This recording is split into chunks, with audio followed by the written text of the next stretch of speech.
Hanukkah is a good time to talk about a subject that I don't think we've looked at before, and that is the question and the problem of happiness. Happiness, simcha, what we call simcha. Depression also could be understood possibly from the correct approach to the Jewish view or understanding of this subject. It's a difficult area. There's a lot of components. Let's try and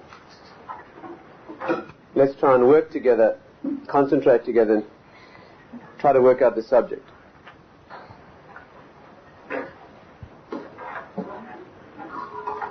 It's worth the effort, because a lot of the secret to success in life in general, certainly from a Jewish or Torah perspective, is located in the correct understanding of the subject.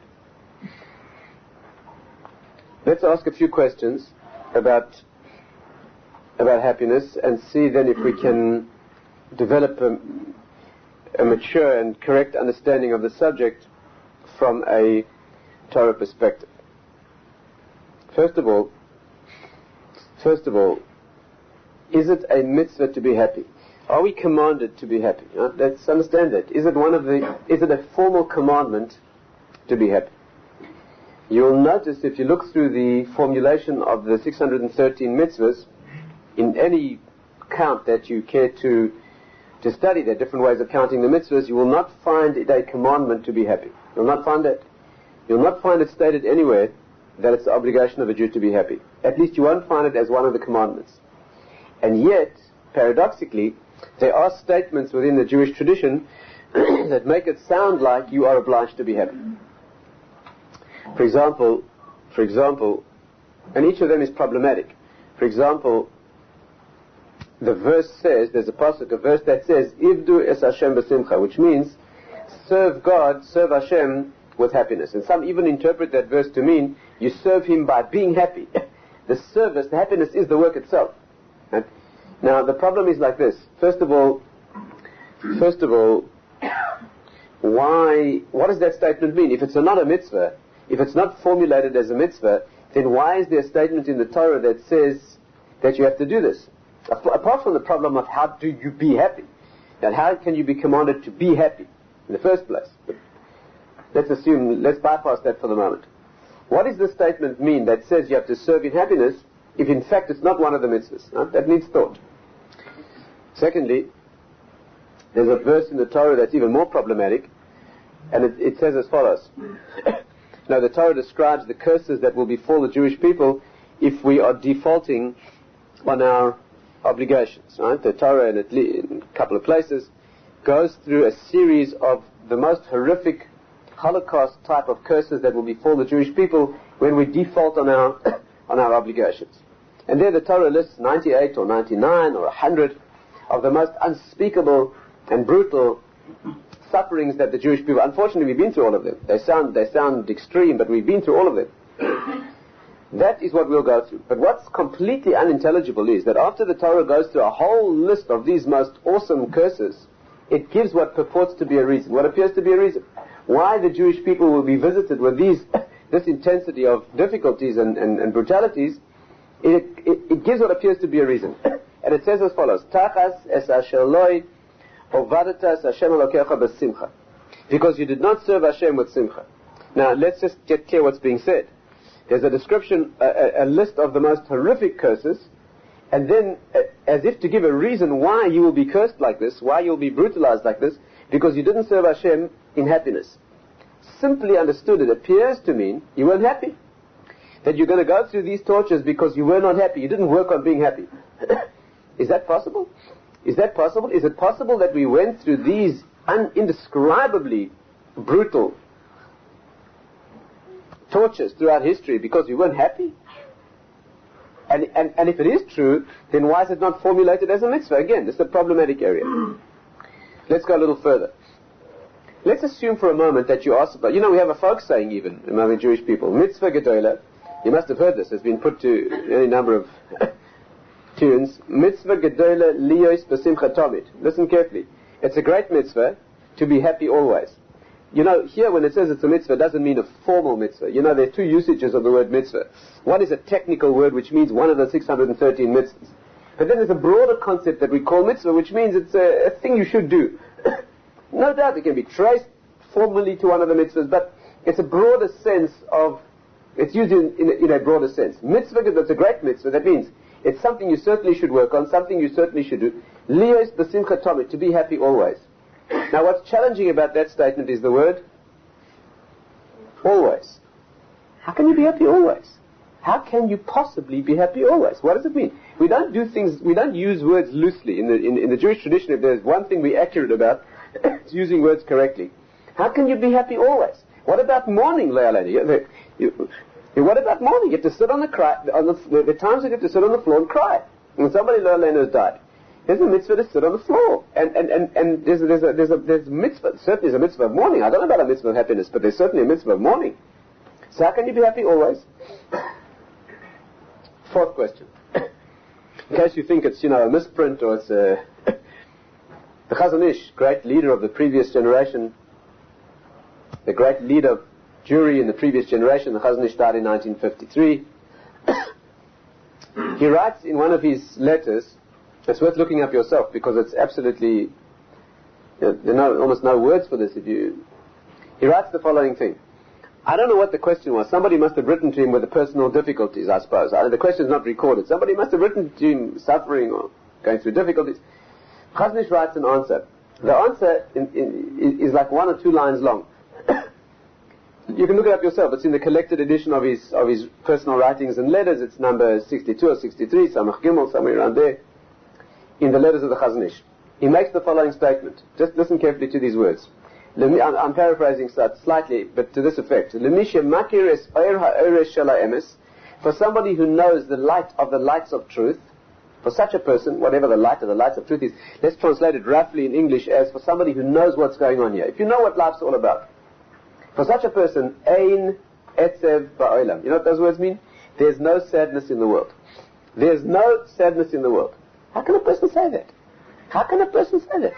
The Chazon Ish himself went through his own personal tragedies. He lived through the war. He had his own personal. He bore the responsibility and the weight and the pain of the Jewish people on his shoulders.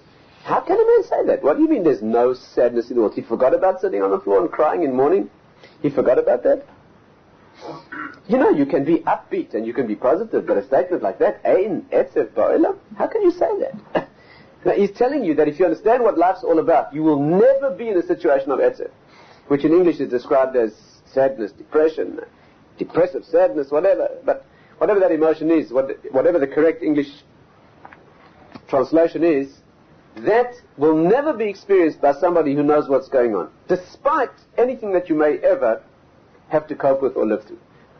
What on earth does that mean? How is that possible? How could he say such a thing? Next question. Let's assume for a moment you're supposed to be happy. How can you be happy in a world like this? How can you be happy in a world like this? The world is full of intense suffering. Intense suffering. How are you supposed to be happy? You're going to go out with some friends. What's your idea of happiness? You're going to go out with some friends. You're going to talk about whatever it is you talk about, have some food, I don't know, whatever it is. Some music in the background, I don't know. Add everything in that you want. You're going to sit there and be happy. But there are people not far away who are going through the most unspeakable pain. But how can you be happy when that's going on? How many people do you have to know?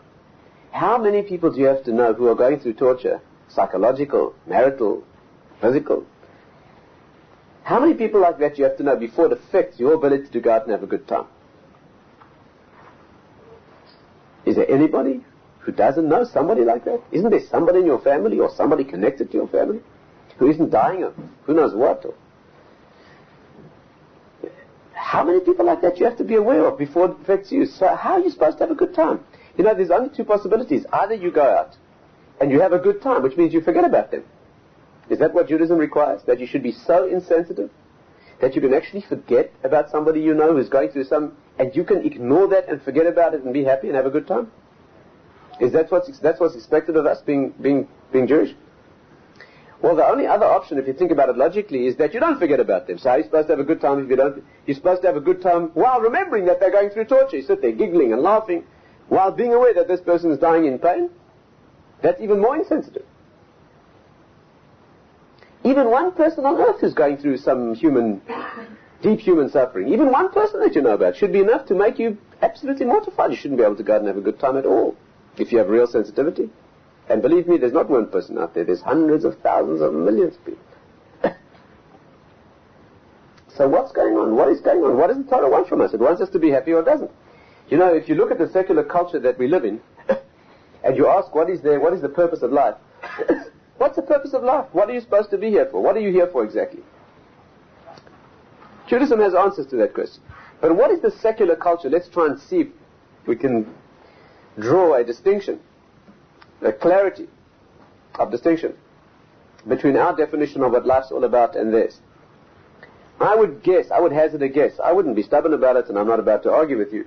But I would hazard a guess that if you examine the culture in which we live, and you look at its literature and its expression, you'll probably find that their idea of the purpose of being here is to be happy. The goal of their lives, I would guess, probably, if you look through the literature of Western culture, you probably find that the drive is happiness, or achieving the means to be happy. Ultimately, it's to be happy. I think you could make a very good case for that premise. We have an explicit tradition in Judaism that we're not here to be happy. Not at all. That's not I'm trying to show you that it's the means, but it's certainly not the end. And by them, secular culture, I think it is the end. And the problem is, if that's the end, you're doomed to failure. Doomed to failure because you cannot possibly be happy. The world is just too brutal and it's too sad. And even if you're having a good time, you're aware that the best times are the soonest over. The moments of the most intense happiness and pleasure are the ones that die instantly. You cannot prolong them. The only way they can achieve it is by becoming drunk, one way or another. You either have to do it literally so that you're not aware of suffering, or you have to do it emotionally. You have to do something to yourself so that you become unaware. That's not Judaism. Judaism requires a hyper-sensitive and hyper-aware consciousness at all times. We're a super-conscious people. We don't forget anything. So we have a problem. We have a problem. We have a problem. Did I convince you that we have a problem? Yes? What is the Jewish approach to this question? What does happiness mean to us? Let's try and work it out together. It's one of the most important, possibly the most important subject, understood correctly. Let's try and stay together and work it out. I hope to be able to share with you an insight into this area which is remarkable.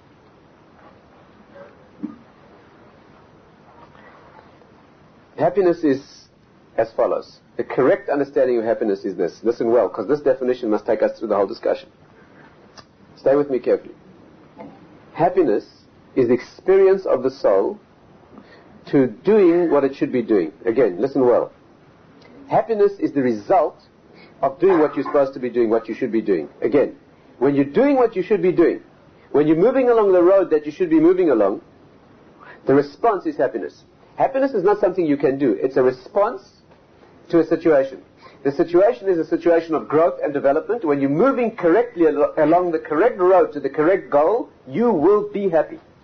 It's got nothing to do with whether the road is easy or difficult, and it has nothing to do with the expression on your face. And on the contrary, when the expression on your face is perhaps the most contorted with pain and effort, some of those experiences are the most happy experiences that there could be. Stay with me. If you've ever lived, if you ever really lived, you already know exactly what's meant. But for those of you who haven't lived, let's try and work it out more fully. Again, our concept of happiness, and I'll try to show you that it's naturally derived. This is not some esoteric or abstract concept.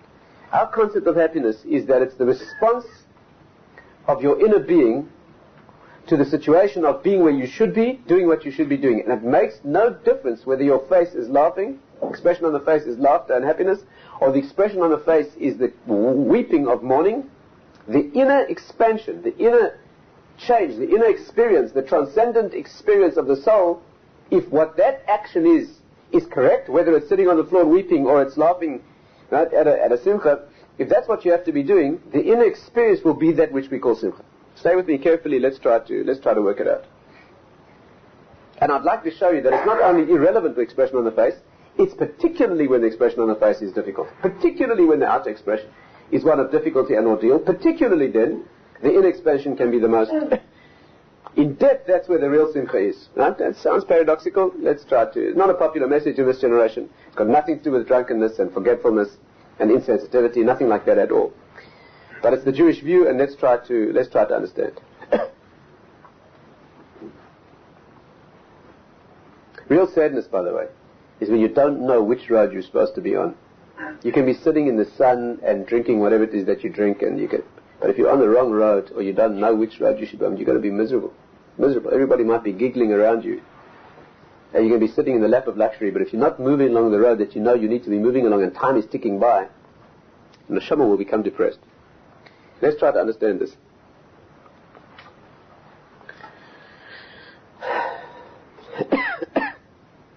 First of all, let me try and show you, before we fill it out and explore it thoroughly, let me try to show you why it is that when you're doing what you have to be doing, even when it's difficult, the experience is one of happiness. It's nothing to do with forgetfulness. Let me try and demonstrate that. That's the first component. Imagine you have to build something. Imagine you have to build something. And it's going to take tremendous effort, right? You have to build something over there, and you've got to carry heavy rocks and logs in the hot sun, and you have to build this thing. But what you're building is very important. And you have a time limit on building that thing. You have a certain number of hours, and by that time it has to be built. But if you manage it in the time, the result will be fantastic. It'll have tremendous repercussions. It'll be an enormous thing. And you'd have to do this single-handedly. And you labor in the sun, and you're grunting and sweating and groaning with the pain, and your muscles are aching, and your bones feel like it. And you're moving these logs, and you're building this thing. What did you experience at the moment when in the middle of your work you suddenly realize that you're going to make it? That the thing is taking shape, and you're moving ahead of the clock, right? And you realize that you're going to make it. What is the experience in your heart as that is being done? There's an exhilaration. That's what you feel. There's a tremendous simcha. Would I know it from the expression on your face? The expression on your face is one of utter pain, abject terror, pain, brutality, suffering, torture. That's what it looks like, right? You're grunting. You may be weeping with exertion. Right? You may be weeping with exertion, but your heart is singing within you because I don't see too many enlightened faces. Let's try another example. Imagine you come from Mars. Huh? And you've never seen a human being before. Now you're very interested to take a tour of the human race. You want to know what all this is about. Huh? So you take this, you have this visitor from Mars. So you take him to see what mankind's all about. The first place you happen to take this individual is to a gymnasium. You know, those places, none of you would ever enter a place like that, but you know, where they pick up weights and work on these machines. You get places like that, not so far away even. You get places like that, right? Now, this Martian looks through the keyhole of this place, and he sees a young man working on one of these machines, right? He's picking up weights or straining against the resistance of the machine. His body's shaking, right? His muscles are contorted in pain, he's pouring sweat, and on his face is an expression of total pain. This Martian would be absolutely convinced that just out of his range of vision is another fellow with a submachine gun who's forcing this character, some bizarre form of torture. That's what he would conclude, wouldn't he? But you know what happens? If you step inside the room, if he steps inside the room, he finds no one forcing him, he's not paying for this, you know that? He's paying for this, you know? And not only that, he's loving every moment, you know that? He's loving every moment. He's in bliss, this fellow. This fellow is busy developing the physique of a gorilla. He's loving every moment. And you know what he's loving? The pain itself. That's what he's loving. You know why? Because he knows that it's the effort and the pain that's building what he wants to build. Can you feel this? Anyone out there? Yeah.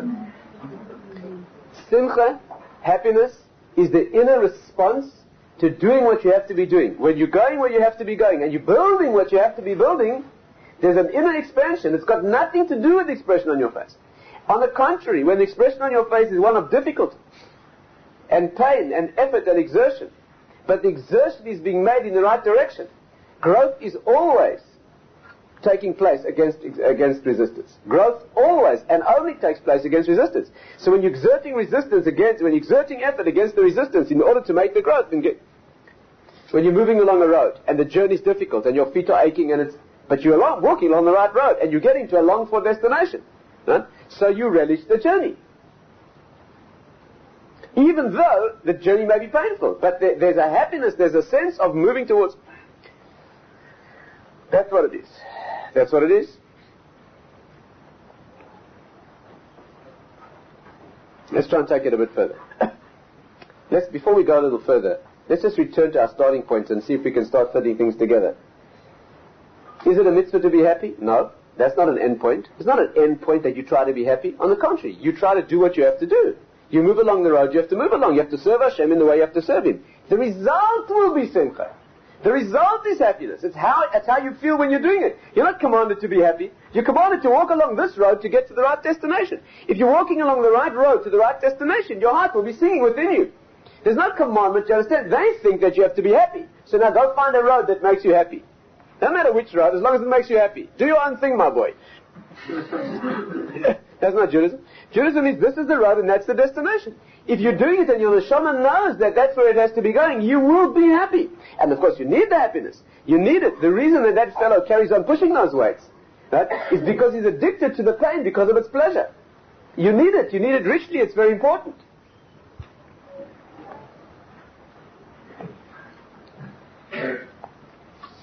Does the Torah say you should be happy?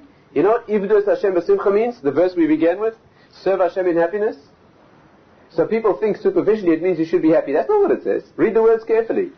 Ivdus Hashem b'simcha means serve and you'll be happy. It doesn't say be happy, don't worry, be happy. It doesn't say that. It says Ivdus Hashem. When you serve Him, it means you develop yourself and you move towards Him, towards the reflection of what it is that you should be and your relationship, but then you'll be happy. But the people in this generation conveniently forget the first word, which is the word of working. You got to work on yourself and your relationships. But if you're working correctly, even though the expression on your face again may be expression of intense work, Tachas es asher lo, because you did not what? Ovadata, because you didn't serve Hashem b'simcha. That's the problem. Not because you weren't happy. The Jewish people are not being punished because of not being punished with all the brutalities that history has thrown at us because we were not happy. It doesn't say that. It says because you didn't serve in happiness. That's the important word. You know what the Chazon Ish means? Mitzvah. You know when he says Ein etzev ba'olam, that there's no sadness in the world? That's what it means. The Chazon Ish didn't forget about sitting on the floor in mourning. But even in that incredible extreme, if a person is sitting on the floor, listen to this paradox and this extreme paradox. A person is never sitting on the floor and mourning about somebody who's died. The inner experience, if you're doing that correctly, should be an experience, and there's no etzev, there's no sadness at all. You know what? Let's get it clear. Stay carefully with me. First of all, you know the difference between English is not sensitive enough for our needs here. In English you have to say there's a distinction between sadness and depression. Etzev in Hebrew means depression. It means the feeling of end point despair, hopelessness. That's what etzev means. The word etzev in Hebrew, right? Atzlut in Hebrew and atzvut are very closely related. Atzvut means depression. Atzlut means a stagnant non-movement. That's what it is. Huh? Atzvut, etzev, when the Chazon Ish doesn't say that there's never any crying in the world, or there's never an experience of mourning, he doesn't say that. And etzev means there's no experience of depression if you know what's happening. What he means is, if every moment of your life you're moving along the road, at some times on that road the sun is shining and you feel an easy sense of relaxation and happiness. Sometimes you're moving on the road and it's a storm and you're being lashed by the rain and the wind is beating you back and you're crying with the effort of. But if you're walking along the road and you know that no matter what the circumstances, it's the right road and you're getting to where you have to get and you're going to make it in time, no matter what the expression is on the face, the inner experience is happiness. When you sit on the floor and mourn for someone, you know why we mourn? Again, this is not our subject tonight. But you know why you observe the laws of mourning? You know why you take your shoes off and you sit on the floor and you do the actions of mourning? The Rambam says incredibly that the reason you do that, the way he phrases it is almost unbelievable. He said that somebody who fails to mourn for a relative who's died is conducting himself with cruelty. It's cruel. You know why? Because the Kabbalistic tradition teaches that the mitzvah of mourning is the mitzvah of accompanying the person on their journey. You see, we look at things so egocentrically, we're so selfish. We think that the mitzvah of mourning is because it makes you feel better. It's a good psychological way of adjusting. You know, you deal with it. That happens to be true, but that's not the reason. The deeper sources say that the reason that you mourn, and that's why relatives mourn, is because since you are connected to that neshama by being related, when that person goes through the changes in the next world, which are very difficult and painful, they are accompanied on that journey, and their journey is made easier and it's lightened if somebody is related to them actually goes through the process. In fact, there are deep sources that say that in the stages of mourning, the first 3 days, the second 4 days, the first 7 days in general, there's a certain kind of emotion, certain things you go through. The next 30 days, the first 30 days, a different thing, the first year. You know why you go through those changes? You don't go through those changes because emotionally it gets easier and your emotions settle and you forget. You know why? Because as that person in that world goes through the changes they're going through, you are resonating with their neshama and you going through the same changes. That's why you feel the changes that you go. There are Kabbalists, there are deep works that talk about exactly the changes that the soul goes through and how the relative who's behind, who's going through that mourning. This is not our subject now. But the point is this, that even in extreme situation of mourning, if you understand that you're helping that person who can no longer help themselves, and that you're carrying them and you're doing this for them, right? Even in that moment, could you feel a tremendous sense of expansion? You're crying tears, you're sitting on the floor, you're doing the act of mourning. But inwardly you have the intense security and happiness in that strange word of knowing that you're doing exactly what you have to be doing now, and there's nothing you could be doing that's better, and this is what Hashem wants from you, and this will have an eternal repercussion. Can you see that even in that extreme situation, right, there could be a very intense knowledge of doing what you have to be doing, and the neshama could have that sense of expansion that paradoxically we could all simcha. That doesn't mean you're sitting on the floor feeling happy, right, because somebody's died. We're not to use the words in a silly fashion. We don't mean that. But we mean there could be a very deep and mature and rich sense of purpose being fulfilled. Right? In the crude example we gave before, akin to the fellows pushing weights, which is all pain, but he understands that this is what the moment demands, and he understands that this is taking where he wants to be going. That's the experience, that's the feeling.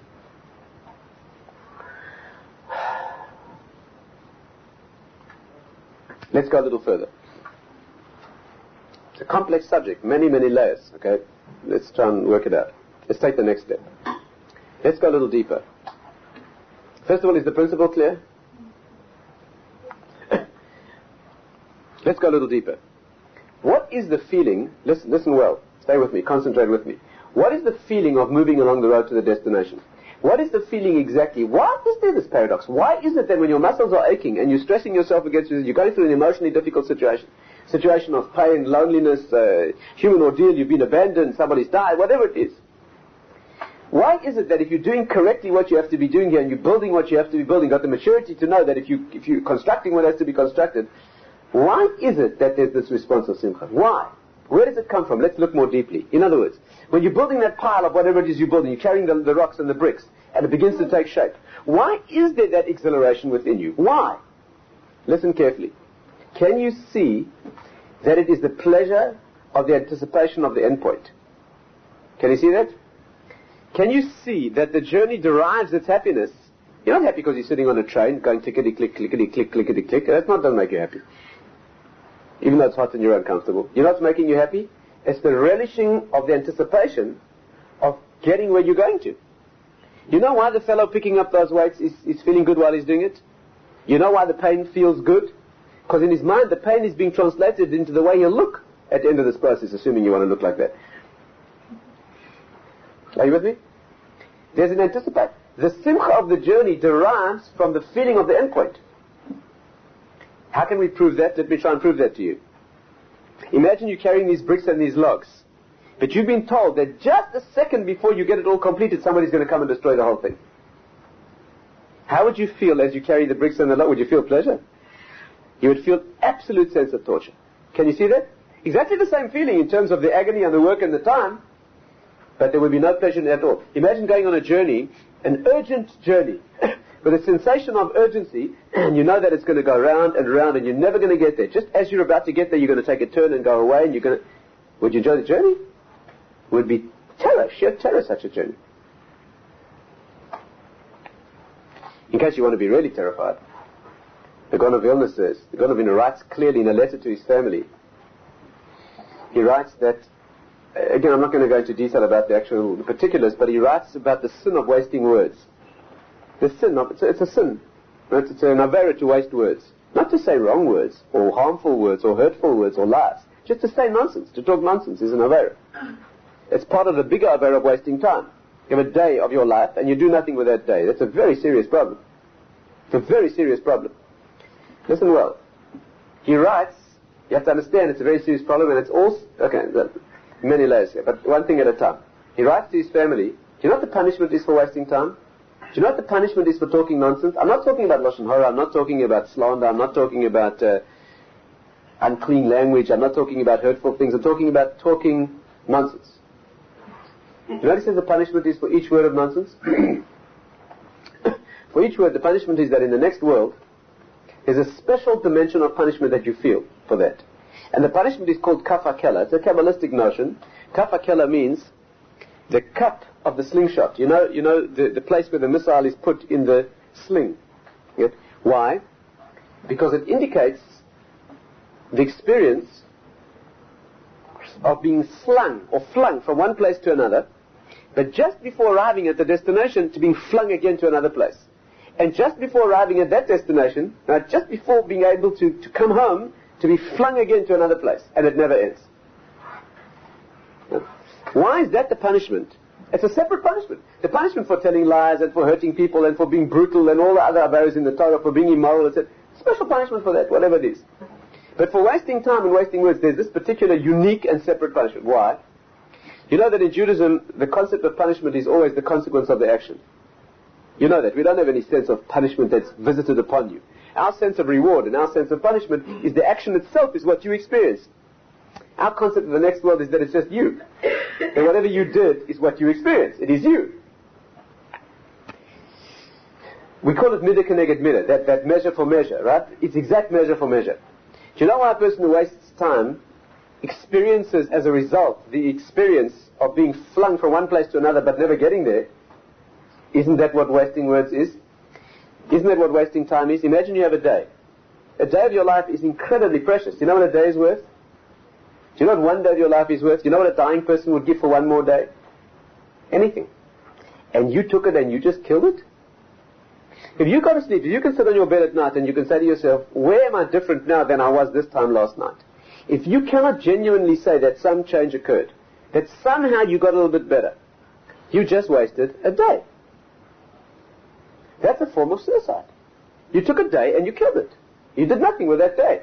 The day was given as an incredible, priceless opportunity. One of a limited and finite number of days that you've been given to achieve something. But you didn't achieve it. What were you doing? You were moving along a road which is called your life, but it was to no destination. What was meant to be achieved by that journey, you weren't achieving. The punishment is, the consequence is, the emotion of going through the experience of traveling towards some place, which is what your life's supposed to be, but before getting there, you travel again. It's not a punishment, it's the consequence. That's who you became. You spent your life moving and moving and moving with your wheels spinning. Again, the happiness of the journey is the anticipation of the end point. The reason that it feels, the reason you feel the simcha, is because you know that this work is getting you to where you have to get to, and that's the simcha. Now stay with me for another moment. What's the happiness of the end point? You have to ask that question. After all, if the journey is an experience of anticipation of the end point, that's why you feel the happiness of the journey. 1 second. What's the happiness of the end point? When you get there, you know what the happiness of the end point is? The appreciation of the journey that got you there. Can you see that? When this thing has been built, and you stand there and you look at this incredible thing that you built, you know what glow fills you? What?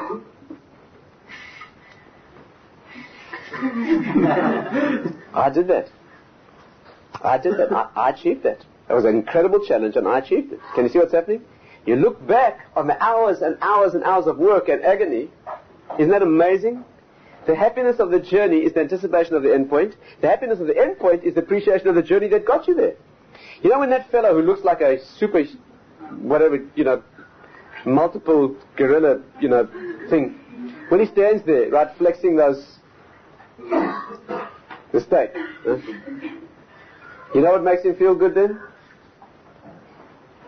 the recollection of the hours and hours and hours of work and sweat and toil that it was invested to get you. And that's why the Gemara says that a person would rather have one thing that they made themselves rather than mine that they were given for free. On the contrary, when you're given a thing for free, not only don't you appreciate it, you even feel the shame of giving the handout. But it's a thing you built yourself. Can we take it one step further? Are we together so far? Let's take it one step further. Listen well. Again, there's nothing more important than this. I can guarantee you. The simcha of the journey is because it's moving towards an endpoint. The simcha of the endpoint is because of the work you put in the journey to get you there. Where does this derive from? Why is that so? Again, we have to ask questions. Why is that so? And I'll tell you why. Because every journey, right, and it's inexpressible in its beauty. Right? Every bit of a journey, every little thing that you build, every road that you take, every work that you do with your body, every little bit of a journey towards a goal carries with it some of the happiness of being alive. And every endpoint that you reach, every achievement that you can look at and say, I did that and I perfected it, has some of the happiness of being in the next world after this life. You know why? Life is a journey, and the next world is the destination. Life is the journey, and the next world is the destination. Life is the work and the agony and the pain that is put in to make you who you are, which you'll be forever. The happiness of life is nothing other than the knowledge that every day has been built to get you to what you have to be and you will be eternally.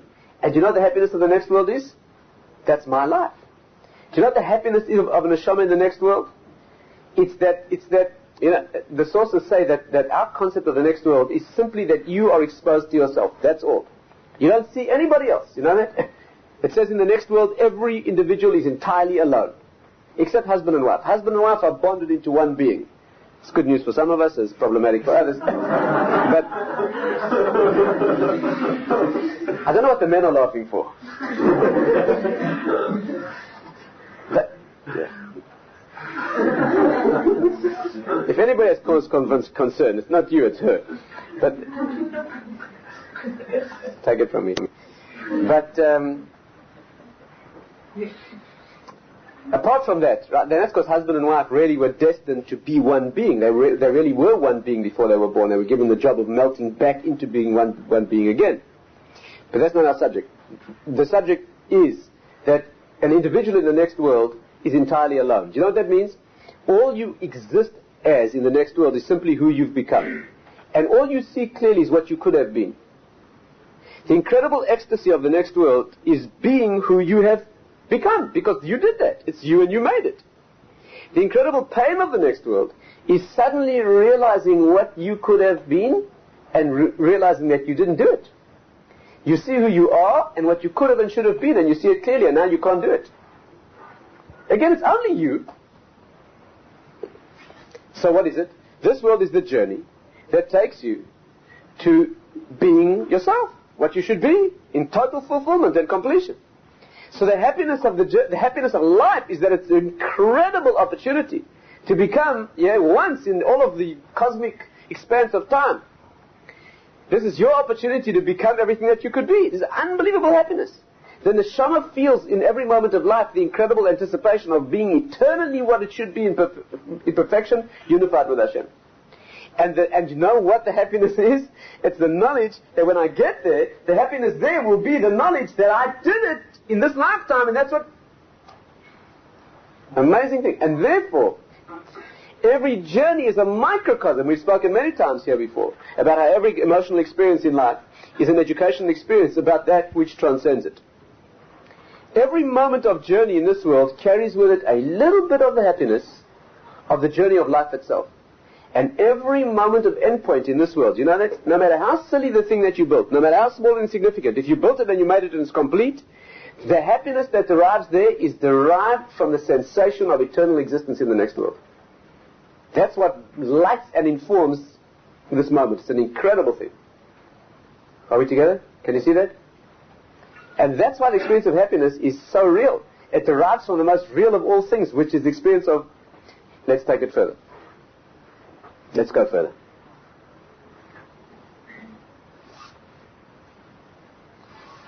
Let's take it further. You know what the happiness of the end point is? Let's ask that.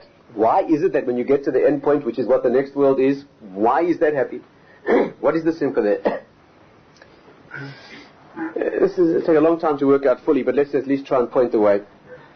The derivation of that is what we call the sensation of ptur. Ptur in Hebrew means exemption. The moment of exemption. You see, this life is obligation. It's pushing against resistance, right, as an obligation. The happiness of the next world is the moment of exemption. There's no more obligation. When somebody dies, lo aleinu, in Hebrew we say they're niftar. In English you can't say that. In English it means dies. In Hebrew, niftar means they become exempt of all obligation. Niftar, they become free of obligation. They're unlocked and exempt. You have to understand this. The transition from this world to the next carries with it the incredible happiness of the moment of exemption.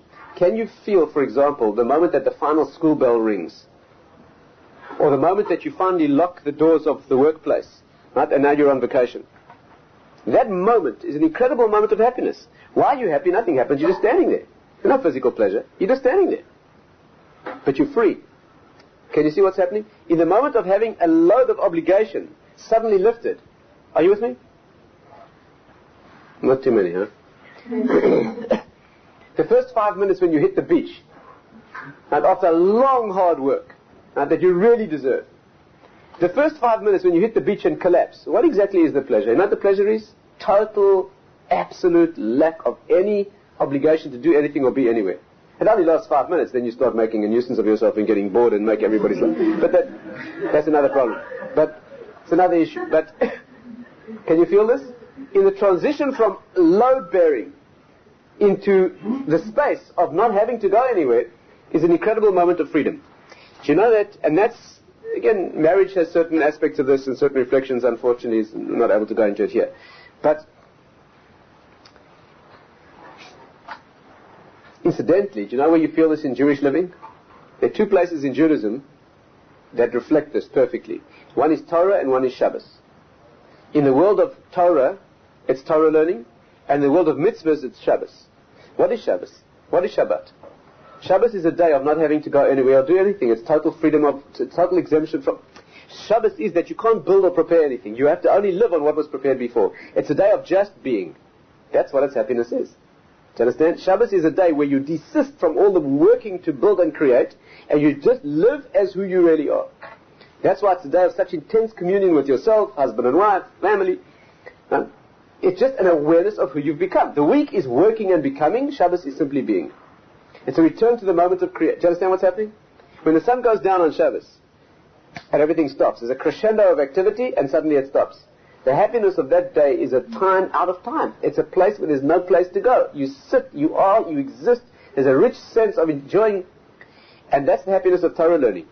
Torah we learn not in order to get any place. We don't learn Torah so that you can do or be something. We learn Torah lishma, for its own sake. There's a sensation when you learn Torah of being in a place that is the ultimate end of the journey. Is this clear? You should not be learning Torah because you're going to use the knowledge for anything else. That's also true. You need that as well. But the ultimate level of Torah learning is that you do it for its own sake. Am I making this clear? The happiness of it, the incredible ecstasy of learning Torah, of sitting in the Beis Medrash and learning Torah, you're dripping with pleasure. Why? Because you're in a place that its own justification. It doesn't carry, it's incredibly hard work, but that's irrelevant. That's where the happiness is. Yeah.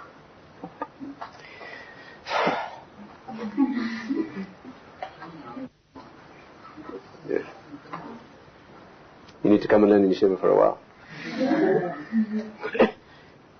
You know that the word yeshiva is a very strange word. The word yeshiva is a very strange word. It means to sit. Yeshiva is a place where you sit. You sit and learn. What a weird name. The Jewish people don't use words inaccurately. Why don't we name the place where you learn Torah something to do with the learning?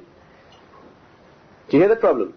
Why do we name it by such a peripheral detail as the fact that it's a place where you sit, stand. Lie down. Stand on your head. What's the difference?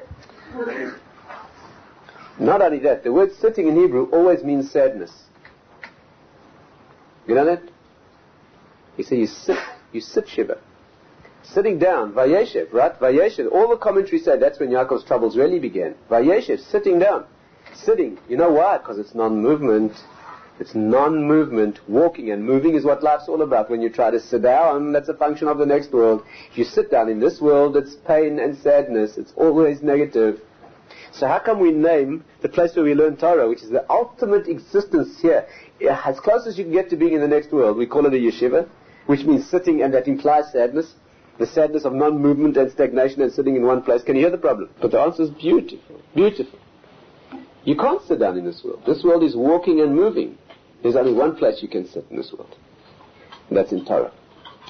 When you're learning Torah, you know what you're doing? You're sitting on a rocket ship. That's what you're doing. Any other place, you're walking. You're walking. But you're walking against the storm, and it's 3 steps forward and 2 steps back, and you're lashed and beaten by the rain. You don't even know. This is one place where you're sitting down. You're working hard, believe me. You're working harder than any other place. But the vehicle is moving. That's one place we're sitting. You do in the next world. That's what Torah is, because it's a time out of this world. Do you know where you feel this universally? You know what is the idea of playing a game? A game is defined, the definition of a game is an activity that's its own justification. You don't play a game because of you don't play a game for, again, a real game is that which you play for the pleasure of simply playing the game. Can you see this? Of course you can play games for reasons. But the pleasure of a real game, and by the way, that's why the games that are the most meaningless and trivial are the most enjoyable. You know that? People sit around playing a game, and it's a delicious experience. What are they doing? They're sitting around, they're going backwards and forwards and up and down and backwards and this way and then that way and then back again and up and down for 3.5 hours. And it's delicious. Delicious. 3.5 hours in which utterly nothing occurred. It's a delicious experience. You know why?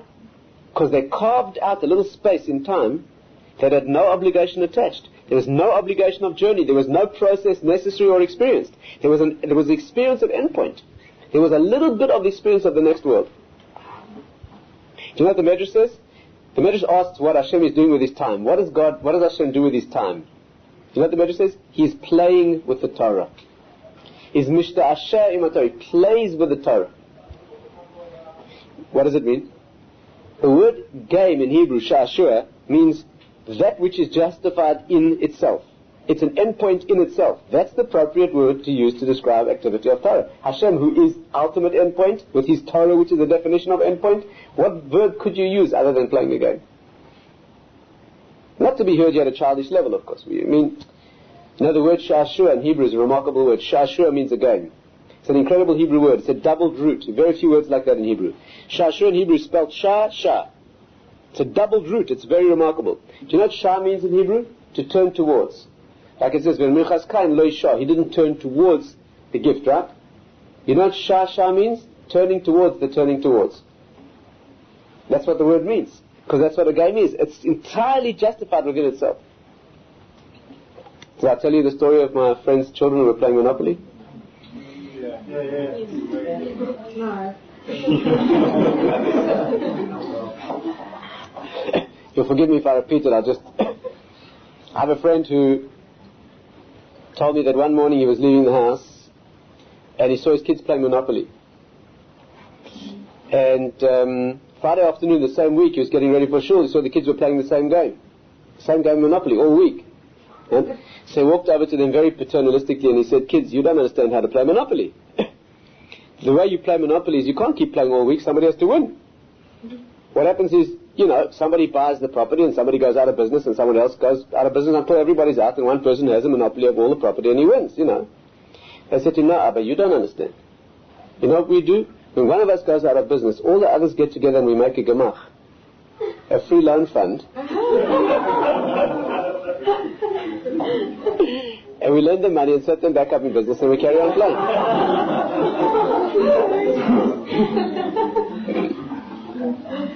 If your kids play like that, that's the way games should be played. Well, what, you think you're playing to win? So then the game's over. That's a real understanding of a game. That's a deep understanding. And that's the deliciousness. That's why the worst thing you can do in life is waste time, because you're wasting your life. And that's why it's so delicious. That's why when you're doing nothing, People are sitting and talking absolute nonsense. Absolute nonsense.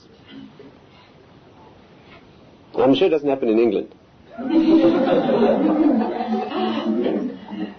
But there are places where people can lie by the pool, for 3 hours straight, 4 hours, 5 hours, and talk about who hit how many runs back in 19... That relevant? Makes any difference? It's delicious. People go out and they sit and talk, Sit and talk for hour after hour after hour. By the time they get to the end of the conversation, they can't even remember how they got there or how they started. But it's completely irrelevant. It makes no difference. It is delicious. You know why? Because nothing happened. Because there was an experience of time out of time. There was a little zone of the ultimate existence of the next world. It's an incredible thing. Of course, this is not the time for it. It's not the time for it while you're here. Here you need small doses just to keep you going. You need Shabbos every week. You need the occasional experience of a time out to remind yourself what it is. Of course you need that. But you only need it to keep you motivated to keep walking along the road. The time for the real sitting down, and that would be plenty of time for that. Plenty of time. Okay, are we together? Can we take one more step? Let's understand depression. It should be obvious now. You know what's the cause of depression? The cause of depression is when the soul feels that it's not going where it should be going. When you're not developing, when you're not doing what you should be doing, you will be depressed. Can you see? I'm not talking about chemical depressions and medical problems and genetic. I'm talking about functional depression. When a person, if the soul knows, if the neshama knows that it's not going anywhere, right? That a day went by and a week went by and a month went by and a year went by and you're no different than you were a year ago, and 1 year of your life is gone and you're no different, and it'll never come again. You have to be depressed. Do you know what the feeling of depression is? Listen well, please stay with me. What is the feeling of simcha? A tiny touch of the ecstasy of the next world of achievement. Do you know what the feeling of depression is rooted in? The feeling of death. Can you see that? It's a little bit of death. After all, if a person lived 120 years and then they are not here anymore, it's the end, right? Well, what if a person lived through a year in which they did nothing? It's a year of death. The neshama feels the cold hand of death when it is... Again, how would you feel if you're on a road and you're walking in the wrong direction along that road, or you're walking round and round in circles? It becomes apparent to you that you've been laboring and struggling and walking and you've been going round and round and round in circles. How would you feel? You'd feel the tremendous pain of all the work that was put in and all the effort and all the time, and it didn't get you anywhere. When that's how your life is going, your neshama gets depressed. It's unavoidable. You know what's the cure for depression? Get moving. Get moving. How do you get moving? Here is a little secret. And the secret is that what we want is real movement, inner movement. But unfortunately it's not possible to get moving inwardly when you're depressed. The only solution is, it's a very deep Jewish principle and I can't go into now the details, you get the outer dimension moving and it will schlep with it's called chitzonius moireus apnimius. The outer awakens the inner. That's the principle. You get the outer body moving and it will awaken the inner neshama. Is this clear?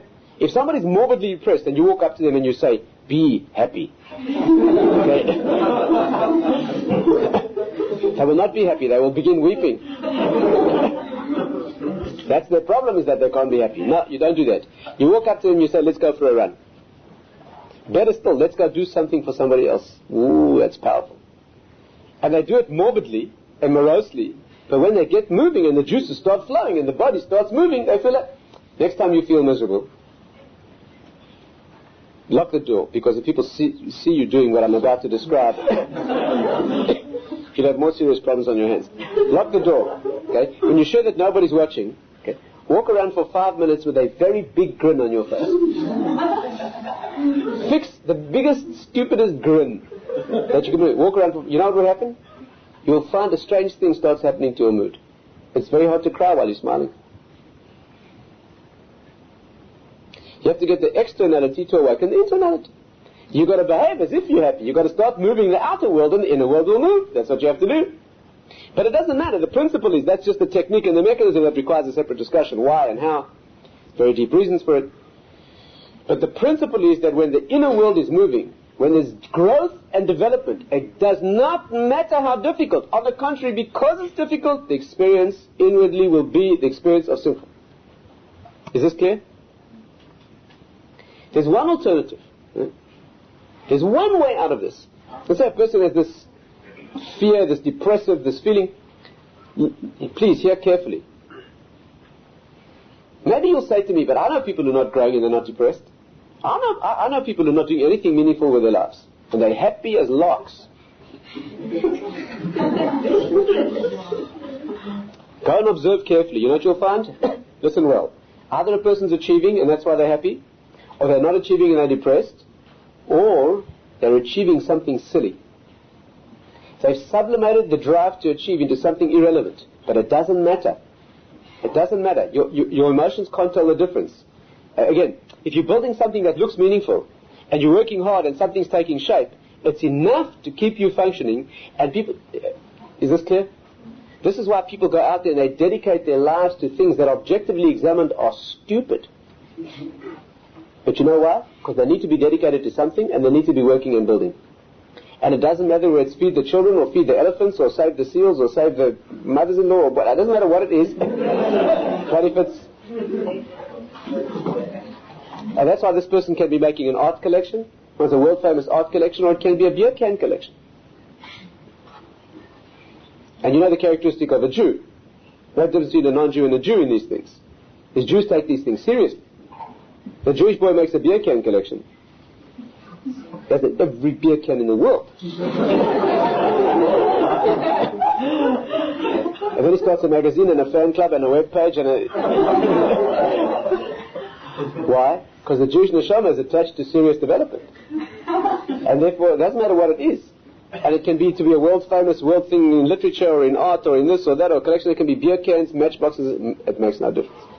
There's a sublimation of the need to move towards and achieve and build and perfect. And it can be sublimated into that which is utterly meaningless and stupid. But it's enough to kill you. Because it supplies enough of the need to achieve and build that you don't feel anymore. And the neshama thinks it's getting fed.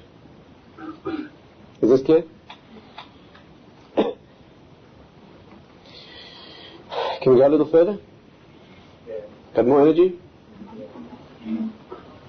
Let's take one more step. One more step. What is the feeling of simcha itself? Again, this is long and complex. I'm going to try and just touch on a few points that are... What is the feeling itself? Again, we've discussed its derivation and what generates it, and we've discussed a lot of angles of the subject. And I hope you've got I hope I've given you something to think about, and you've got a fresh angle, perhaps, on this subject, at least a more authentically Jewish vision of the subject. But let's try and take one final step. What is the experience itself? Not what causes it and why and how. What is the experience itself? Please try and stay with me. The experience of simcha. The experience itself of simcha is an experience of expansion. It's a sense of going from a more straightened or more constrained situation to a more expanded situation. Can you feel that? There's an expansion of consciousness. The mind expands. When you go from a situation of work and difficulty towards the situation of endpoint, there's a situation of expansion or transcendence. Can you feel that? First of all, if you look at people who are happy, look at somebody during a simcha, you'll notice that their world suddenly enlarges. They suddenly put their arms out and take in people who wouldn't have been that close to them otherwise. Have you ever seen that? There's an expansion of world. And you know what depression is? It's a shrinking in of the world. The world shrinks. Do you know, I'll just give you an example. Do you know what the mitzvah of nichum avelim is? The mitzvah of comforting mourners. It's a mitzvah to comfort mourners. Do you know what the mitzvah consists of? You know what the mitzvah consists of? People don't know this, it's tragedy. The mitzvah consists of going to see the person, you sit down in front of them and say nothing. You're not allowed to speak to them. Do you know that? You're not allowed to speak to the person. You sit there and say nothing. And if they wish to speak to you, then they speak to you and you enter conversation. If they don't, you sit there. Wow. First of all, they may not feel like speaking. You're not there to be a burden on them. But you know why? Because you know what they're suffering? They're suffering a tremendously shrunken world. So you sit there to be an opportunity for them to move out of that inner world. That's all. You sit there inviting them out. You don't impose on them. That's the last thing they need. You sit there as an opportunity for them to come out, and you want to re-expand their world. Because if you re-expand, then the inner expansion will take place. There's more to it than that, but that's the beginning. Let's see if we can feel this. It's hard to find the words, but is the point expansion? There's a moving out of the limited constraints of the difficulty of the journey to the broadness and the expanse of the result. Incidentally, you should know that's why the Torah sources refer to this world as long and the next world as broad. Isn't that incredible? This world is always called long. Aruka me eretz mida. The Torah is longer than the land. Rechava mina yam, but it's wider than the ocean. Right? The midah means its measure is 49. Mem dalet is 49. Rechava mina yam, but broader than the ocean is yud mem 50. This world is always called 49 steps, and the next world is always called the 50th, at which transcends the steps. That's called broad. There's no place to go. It's not long. Long means there's a step after another step after another step. That's called long. But the next world is called wide. There's no place to go. It's just wide. Just expand. Is this clear? Let me see if I can try and demonstrate this. The word simcha in Hebrew, I just want to show you a couple of examples and we'll stop. The word simcha in Hebrew has the same letters as chamisha, which means 5. You know, again, Hebrew is a precisely scientific language. The word simcha in Hebrew is the same letters as chamisha, which means 5.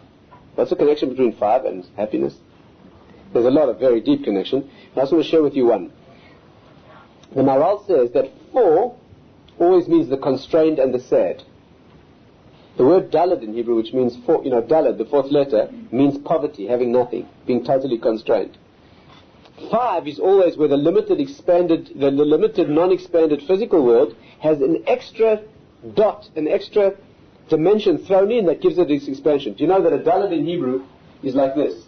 Dalad is 2 lines at right angles, right? Which indicates the 4 dimensions, what we call the 2-dimensional worlds, right? The 4, right, left, forward, and back. How do you make a dalad into a hay? You just put 1 extra dot in. The deeper sources say that it's a line seen end on. It gives the expansion into the 3rd dimension. But it's the extra dot that makes the dalad into a hay, and the hay is the letter that the next world is created with. The sound of the breath.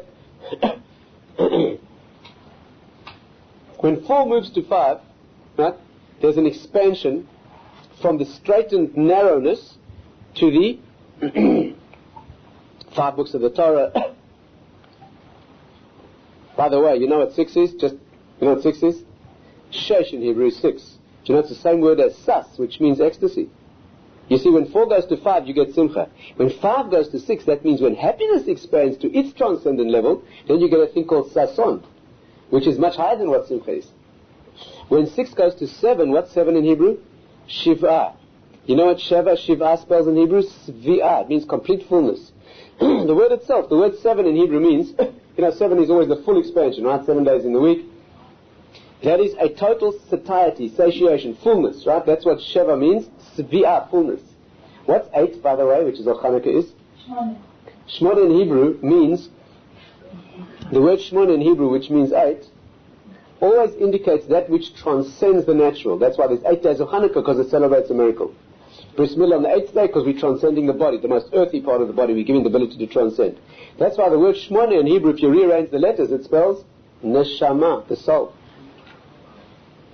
Actually, if you rearrange the letters of Shmona, it spells Neshama, and if you rearrange the letters in the other way, it spells Mishnah. The Mishnah is the level where the Torah makes contact with its transcendent, the oral and the written law are making contact. Huh? All the same idea. Of course, the word Shmona, the root of it is Shemen, which means oil, which is what Hanukkah is. So we eat foods that are the oil of the light of the Arizal says that the nefesh, the soul of the human being, nefesh is nun pei shin, which spells ner psil shemen, the light, the wick, and the oil. Ner Hashem nishmas adam, this candle of Hashem is the soul of a human being, and that's what the word nefesh spells. It spells the flame, the wick, and the oil. Right? That's what it is. So shemen is oil, and you know what oil means? Shaman in Hebrew means fat, oil or fat. You know what fat is? Not just fullness like 7, but expanding beyond the minimal fullness, right? That's shaman. 9 is even higher, Taisha, it's very deep. And 10, 9 means Perhaps another time we can talk about it more. But it indicates another step in this process which moves towards the 10. In fact, Tesha is based on the word Shah, which we mentioned before, which means moving towards. And 10 in Hebrew, Eser, is the same word as Ashir, which means riches, rich. It's not only fullness or even more than full, it means being able to pour out onto others as well. That's what, I mean, you see it right in the words. But let me take one more example. I want to give you two more examples. Can I do it? Two more and we'll stop with that, okay? Two examples and we'll stop. You probably won't believe me about this example because it sounds so wild. But I'll tell you anyway. What aspect of the world, stay with me and try and do the thinking for me, with me.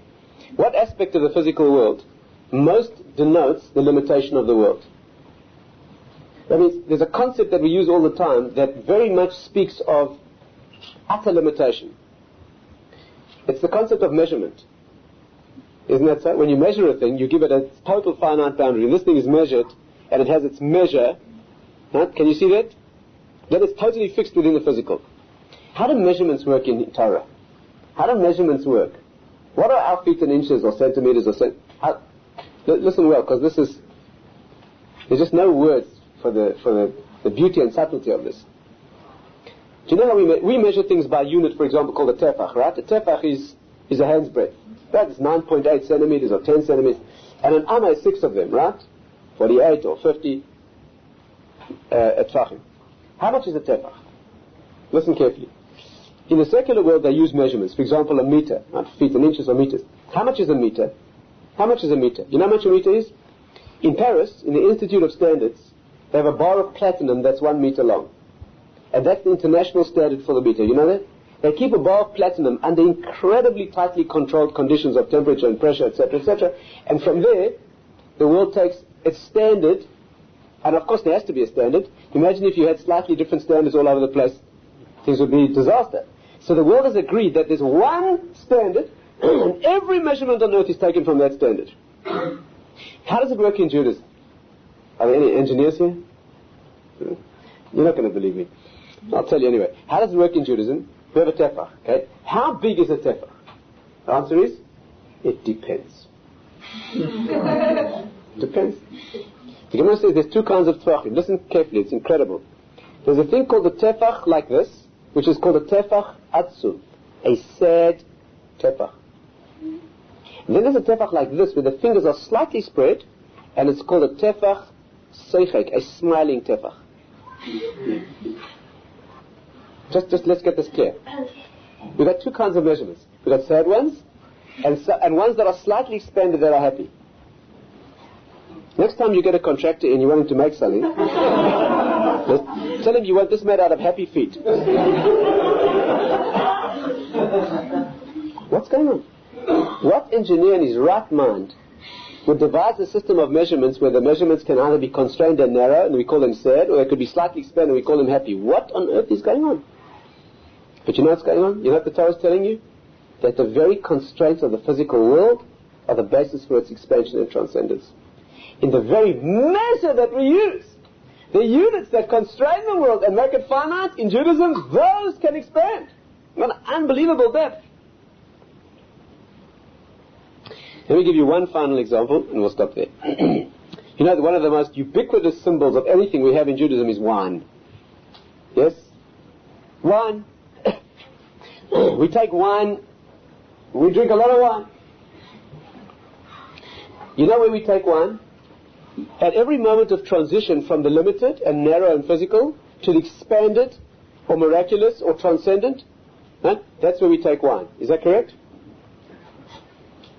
When the week becomes Shabbos, the constraints of the physicality of the week become Shabbos, take a cup of wine. Two people are getting married, there's two physical entities about to enter that which is marriage, which is transcendent and spiritual, we take up wine. Bris milah, circumcision, we're taking the body and giving it the ability to become transcendent and spiritual, we take a cup of wine, etc., etc., etc. What is wine?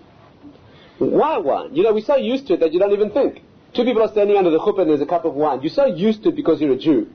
But, you know, but what's wine doing there? People are getting married. What's a cup of wine doing? Do you know what wine is?